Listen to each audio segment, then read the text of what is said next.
હાર્દિક પાંડ્યા અને Natasha સ્ટેનકોવિકના divorce થયા એ પછી સોશિયલ મીડિયામાં એક નવી ચર્ચાએ જોર પકડ્યું છે અને ચર્ચા એ કે હાર્દિક પાંડ્યાનું એલું શરૂ થઈ ગયું છે.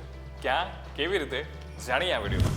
તમે જોઈ રહ્યા છો વાઇબ્સ ઓફ ઇન્ડિયા. મારું નામ છે જયરાજ અને નતાશા સ્ટેનકોવિક અને હાર્દિક પાંડ્યાએ 4 વર્ષ એકબીજા સાથે રહ્યા અને એના પછી એમણે ડિવોર્સ લીધા અને ડિવોર્સના થોડા સમય પછી જ સોશિયલ મીડિયામાં એવી વાતો પણ જોવા મળી હતી કે હાર્દિક પાંડ્યા છે એ ક્યાંક ને ક્યાંક ચીટ કરી રહ્યા છે, જેના વિશે આપણે પણ વિડીયો છે બનાવ્યો હતો, જેના વિશે વાત પણ કરી હતી કે કેવી રીતે હાર્દિક પાંડ્યા છે કદાચ ચીટ કરી રહ્યા હતા નતાશાને, અને નતાશા જે પ્રકારની પોસ્ટ લાઇક કરી રહ્યા હતા એ પરથી અંદાજો લાગી રહ્યો હતો કે ક્યાંક ને ક્યાંક હાર્દિક પાંડ્યા છે એ ચીટ કરી રહ્યા છે. અને હવે વાત આગળ વધતા એવી જાણવા મળી છે કે ક્યાંક ને ક્યાંક હાર્દિક પાંડ્યાને એક નવો વ્યક્તિ, નવો જીવનસાથી મળી ગયો હોય એવું લાગી રહ્યું છે.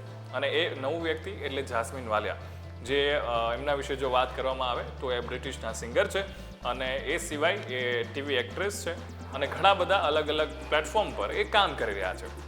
હવે આખા મુદ્દે પ્રકાશ એવી રીતે પડે છે કે જેસ્મીન જે એક વિડીયો પોસ્ટ કરે છે જેનું બેકગ્રાઉન્ડ અને હાર્દિક પાંડ્યાનો જે ફોટો હમણાં પોસ્ટ કરે છે બંનેનું બેકગ્રાઉન્ડ સેમ છે અને એના કારણે ફેન્સ જે છે એ થિયરીઝ લગાવી રહ્યા છે અને વાત તો એમ છે કે બંને એકબીજાને ફોલો કરે છે, બંને એકબીજાની પોસ્ટ છે લાઇક કરે છે અને આ બધું ક્યારે બને છે?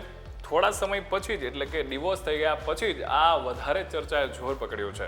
અને હવે જો વાત કરવામાં આવે જેસ્મીન વાલિયા કે જેમને તમને બોમ્બ ડીગી ડીગી સોંગ છે, સોનુ ક્વિટી ટીકી સ્વીટીનું આ જે સોંગ છે એમાં પણ તમે એમને એઝ અ સિંગર સાંભળ્યા હતા. એ સિવાય ઘણા બધા બોલિવૂડ પ્રોજેક્ટમાં એમણે કામ કર્યું છે. બિગ બોસ જે આવી હતી સિઝન, એમાં પણ રિયાઝ જે હતા એમની સાથે પણ એક આલ્બમમાં એમણે કામ કર્યું છે. અને હવે આ બંનેના અફેરની ચર્ચાઓ છે એ ચાલુ થઈ ગઈ છે.